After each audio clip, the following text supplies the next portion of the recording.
9/11-এর পরে আমেরিকা আর ব্রিটেনের নেতৃত্বে যে সন্ত্রাসের বিরুদ্ধে অনন্ত যুদ্ধ শুরু হয়, সেইখানে ভারত যুক্ত হয় এক শর্তে। সেই শর্ত হচ্ছে, কাশ্মীরের সকল সমস্যার জন্য সীমা পারকে আতঙ্কবাদ সবকিছুর জন্য দায়ী। এই বয়ানের প্রতি আমেরিকাকে সমর্থন দিতে হবে।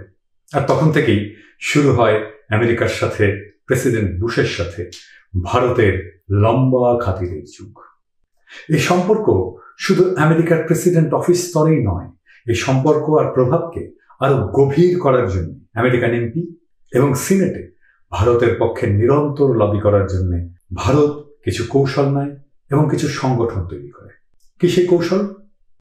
ভারত আমেরিকাতেই বসবাসকারী প্রবাসী ভারতীয়দেরকে সংগঠিতভাবে কাজে লাগানোর জন্য অনেকগুলো কর্মসূচি হাতে নেয়। বলাই বাহুল্য, এই সমস্ত কিছুর কোঅর্ডিনেশনের দায়িত্ব নিয়েছিল আমেরিকায় ভারতীয় এম্বাসি বা ভারতীয় গোয়েন্দা সংস্থা। এই লক্ষ্যে 2003 সালে জন্ম হয় হিন্দু আমেরিকান ফাউন্ডেশন, যারা আমেরিকায় জন্ম নেয়া ভারতীয় বাবা মার পরের প্রজন্ম। যদিও তারা আমেরিকান নাগরিক, তারা গর্ব করে বলে, আমরা ভারতীয় নই, আমেরিকান হিন্দু। কিন্তু বাস্তবে এরা ভারত রাষ্ট্রের স্ট্র্যাটেজিক হাতিয়ার সংগঠন, ভারতীয় বিদেশ নীতির বাস্তবায়ক। তাদের মুরব্বীরা আছে তাদের পেছনে, কিন্তু তাদেরকে কেউ দেখে না। 120 মিলিয়ন মানুষের ভারতের বাজারে ব্যবসা দেওয়ার বিনিময়ে আমেরিকান ব্যক্তি, ব্যবসায়ী আর তার সাথে এমপি এবং সিনেটররা মিলিয়ে তারা এমন একটা চক্র, লবি বা প্রেসার গ্রুপ বা কোটারি গ্রুপ তৈরি করে দিয়েছিল, যার লক্ষ্যই ছিল ভারতের রাষ্ট্র স্বার্থ রক্ষা করা। এই আমেরিকান লবির একটা গুরুত্বপূর্ণ অংশ হয়ে ওঠে ইসকন। ইসকন হয়ে ওঠে ভারত রাষ্ট্রের স্বার্থ রক্ষার একটা গুরুত্বপূর্ণ সংগঠন। লবি বা প্রেসার গ্রুপ তৈরি করা আমেরিকায় বৈধ। আপনারা আমেরিকান এমপি তুলসী গ্যাবার্ডের নাম শুনেছেন। এই তুলসী গ্যাবার্ড হচ্ছে ইসকনের আমেরিকান ফেস। তাকে দিয়ে ইসকন তার পলিটিক্যাল প্রোগ্রামগুলো পার্সু করে। এই তুলসী গ্যাবার্ডে কিছুদিন আগে বাংলাদেশে 1971-এর 25শে মার্চ শুধু হিন্দু গণহত্যা হয়েছিল বলে একটা বিবৃতি ছেড়েছিল।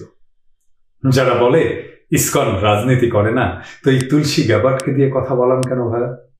যাই হোক, এই নতুন অ্যারেঞ্জমেন্ট বা এই আমেরিকার মাটিতে বসে ভারতের স্বার্থ রক্ষার যে নতুন অ্যারেঞ্জমেন্ট, স্বভাবতই আগের শতকের আমেরিকান ইসকন, আগের কৃষ্ণ প্রেম বিলানো ইসকন, ব্যক্তি স্বাতন্ত্র্যবাদের খাঁচায় বিরহ বা একাকিত্বে আটকে থাকা সাদা আমেরিকানদের মুক্ত করতে আসে ইসকন, এমনকি এর আগের নেতৃত্ব কোনো কিছু এক থাকেনি, সবকিছুই বদলে যায়। সেই আগের ইসকনের মৃত্যু হয়, জন্ম নেয় আর এক নতুন ইসকনের, যার লক্ষ্য এবং ফোকাস বদলে যায়। নতুন ইসকন জন্ম নেয় যার কাজ ভারত রাষ্ট্রের স্ট্র্যাটেজিক হাতিয়ার হওয়া। স্ট্র্যাটেজিক বলতে এখানে বোঝাচ্ছি রাষ্ট্র স্বার্থ উদ্ধারের লক্ষ্যে নেওয়া কৌশল এবং পরিকল্পনা। কংগ্রেস আমলে যেটা ছিল সফট হিন্দুত্ব, তাই এখন হয়ে উঠেছে আরো অ্যাগ্রেসিভ RSS এর হিন্দুত্ববাদ। আর তার তৎপরতার ক্ষেত্র তখন আর পশ্চিম দেশ থাকেনি। ইসকন সেই আমেরিকা থেকে পাড়ি জমায় বাংলাদেশে। এছাড়া সারা দুনিয়ায় ছড়িয়ে ছিটিয়ে থাকা নানা ভৌগোলিক পকেটে হিন্দু জনগোষ্ঠীর উপস্থিতি থাকলে সেখানে ইসকন গড়ে তুলে তাদেরকে দিয়ে ভারতের স্বার্থ রক্ষার কাজ ভারত রাষ্ট্র শুরু করে। ভারত ইসকনকে ঘিরে ভারত রাষ্ট্র সরকারের নীতি এবং স্বার্থ এবং স্ট্র্যাটেজির পক্ষে সকলকে জড়ো করে আগ্রাসী হিন্দুত্ববাদের বোধ জাগিয়ে তোলে, কমপক্ষে সহানুভূতিশীল করে তোলে। এসবই ইসকনের মুখ্য কাজ হয়ে ওঠে। এতে ভারত রাষ্ট্রই যে প্রকাশ্যে হিন্দু রাষ্ট্র হয়ে উঠেছে, ভারতীয় নাগরিককে সে হিন্দু হিসেবেই ট্রিট করে এবং সংগঠিত করে। তার আশেপাশের অন্য কোনো দেশের হিন্দু থাকলেও তাকে হিন্দু হিসাবে ভারত রাষ্ট্রের পক্ষে অবলীলায় সামিল করতে থাকে। তাহলে ইসকনের কাজ আজকে মূলত তিনটা। ইসকনের মূল কাজ ধর্ম প্রচার নয়। 1 নম্বর কাজ ভারত রাষ্ট্র সরকারের নীতি ও স্বার্থ এবং স্ট্র্যাটেজির পক্ষে সকল হিন্দুকে জড়ো করা, আগ্রাসী হিন্দুত্ববাদের বোধ জাগিয়ে তোলা এবং আগ্রাসী হিন্দুত্ববাদের বোধ যাদের মধ্যে জাগাতে পারবে না তাদের কমপক্ষে ভারতের হিন্দুত্ববাদী রাজনীতির প্রতি সহানুভূতিশীল করে তোলা। এটা ঠিক যে কোনো রাষ্ট্র তার স্ট্র্যাটেজিক স্বার্থ বিষয়ক নানা সিদ্ধান্ত অবশ্যই নেবে, আমাদের তাতে না করার কিছুই নেই। আর বলাই বাহুল্য, এই সিদ্ধান্ত আমাদের রাষ্ট্র স্বার্থের বিরুদ্ধেই যাবে, কারণ রাষ্ট্র মানেই স্বার্থ। কিন্তু যেটা গুরুত্বপূর্ণ তা হলো অন্য রাষ্ট্রের যে সিদ্ধান্ত যা আমাদের নিজ রাষ্ট্রের জন্য ক্ষতিকর, তা প্রত্যাখ্যান এবং প্রতিরোধ করতে সক্ষম হতেই হবে। এই কারণেই ভারত রাষ্ট্রের স্বার্থ রক্ষাকারী ইসকন বাংলাদেশের রাষ্ট্র স্বার্থের বিরোধী। বাংলাদেশের কোনো নাগরিক সে সংগঠনে যুক্ত থাকতে পারেন না। এটা ন্যায় অন্যায় বিষয় কিছু নয়, এটা রাষ্ট্র স্বার্থের বিষয়। এই ইসকনের তৎপরতা আমাদের প্রধানমন্ত্রীর দপ্তরের অধীনে তদারকি এবং লাইসেন্সিং প্রতিষ্ঠান এনজিও ব্যুরোর মাধ্যমে আর ফরেন ডোনেশন রেগুলেশন অ্যাক্ট 1978, যেটা সর্বশেষ 2016-তে সংশোধিত হয়েছে, সেই আইন দিয়ে প্রতিরোধ করা সম্ভব। আর আমাদের এটা করতে পারতেই হবে। সবচেয়ে যেটা গুরুত্বপূর্ণ কথা, যেটা আমাদের সকলকে মনে রাখতে হবে, এমনকি হিন্দু সম্প্রদায়কেও মনে রাখতে হবে, সেটা হচ্ছে ভিন্ন রাষ্ট্রের স্ট্র্যাটেজিক প্রতিষ্ঠানকে আমরা আমাদের দেশে তৎপরতা চালাতে দিতে পারি না। বিদেশি এনজিও হিসেবে তো আরো নয়, তা আবার ধর্মপ্রচারের উছিলায়। এবার আসলে ইসকনের কি আসলে বাংলাদেশে দরকার আছে? এই প্রশ্নের উত্তরের জন্য আমাদের আগে দেখতে হবে আমেরিকায় কেন ইসকন জন্ম নিল। আমাদের মনে রাখতে হবে আমেরিকায় গিয়ে ইসকন জন্ম নিতে পেরেছিল মূলত একাকিত্বের আমেরিকান সমাজের শূন্যতার হাহাকার পূরণের জন্য।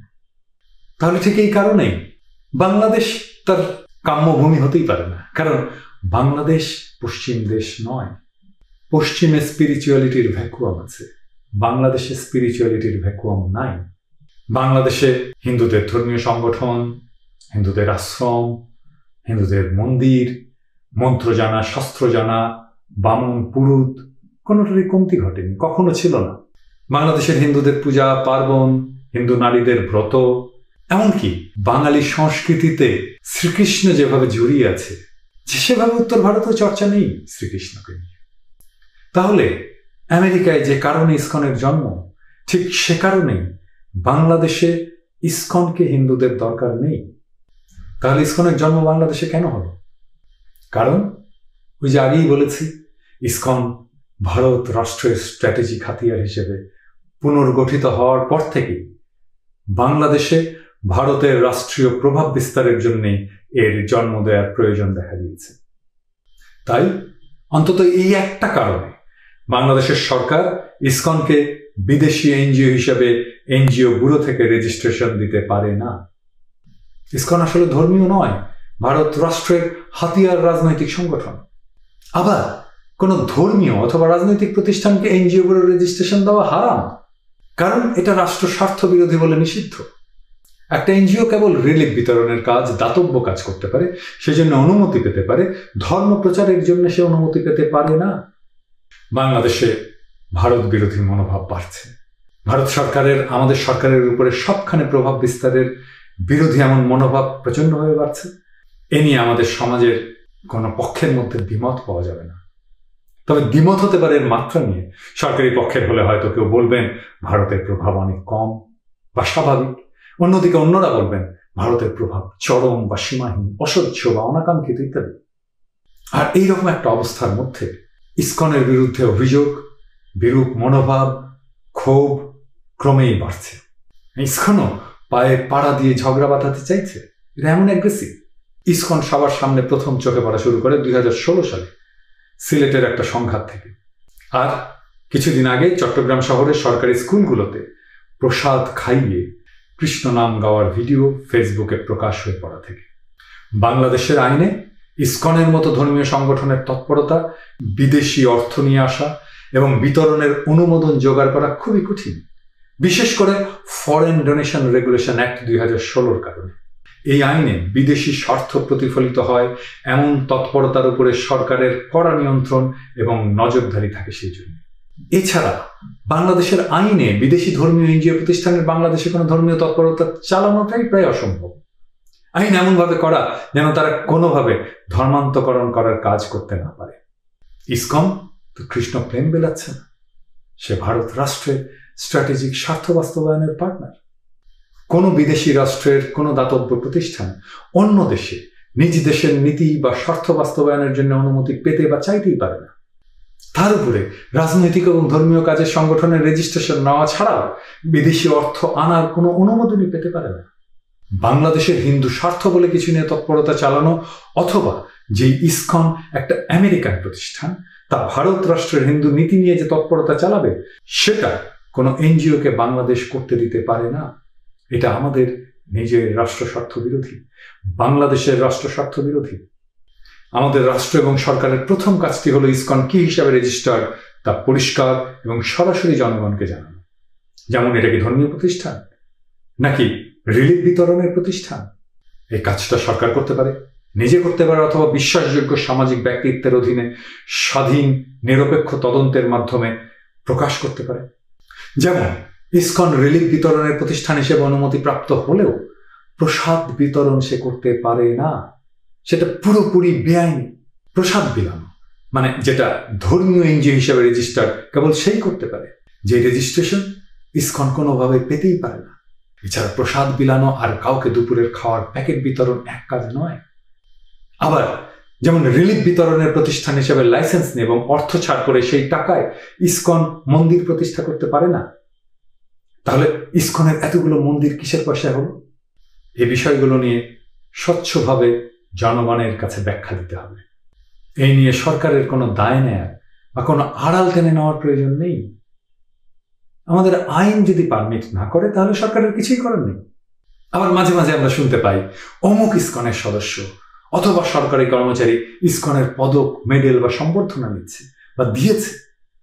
এখন এই ইসকনের সদস্য হওয়া কি জিনিস? কোনো বিদেশি এনজিও এইখানে কাউকে ধর্মীয় দল, গ্রুপ বা প্রতিষ্ঠানের সদস্য বানানোর কার্যক্রম নিতে পারে কি? অবশ্যই না। এনজিও মূলত বস্তুগত জিনিসের দাতব্য প্রতিষ্ঠান হতে হবে, স্পিরিচুয়াল জিনিসের প্রতিষ্ঠান নয়। এনজিও করতে আসা চ্যারিটির কথা বলে কোনো ভাব বা ধর্মীয় রাজনীতির প্রচার করতে অনুমতি দেওয়া হয় না। বড়জোর সেটা সামাজিক সচেতনতা ধরনের কাজ, যেমন অধিকার বিষয়ক, দক্ষতা শেখানো, স্বাস্থ্য বা পরিবেশ বিষয়ক কাজ ইত্যাদি এরকম হতে পারে। সরাসরি রাজনীতি অথবা ধর্মপ্রচার এটা আমাদের এনজিও আইনে একেবারেই নিষিদ্ধ। রেজিস্ট্রেশন পাওয়ার পরে কি কার্যক্রম নেবে, এর বিস্তারিত বর্ণনা, কোন খাতে কত অর্থ ব্যয় করবে ইত্যাদি সমস্ত ভবিষ্যৎ কার্যক্রমের বিস্তারিত সবকিছু কর্মসূচি আগেই এনজিওগুলোতে জমা দিতে হয়। এটা দেওয়ার কথা।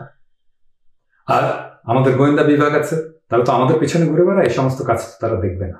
তাদের এ সমস্ত সরেজমিনে যাচাই করে রিপোর্ট দিলেই তবেই সেই বিদেশি এনজিও অর্থ ছাড়ার অনুমতি পায়।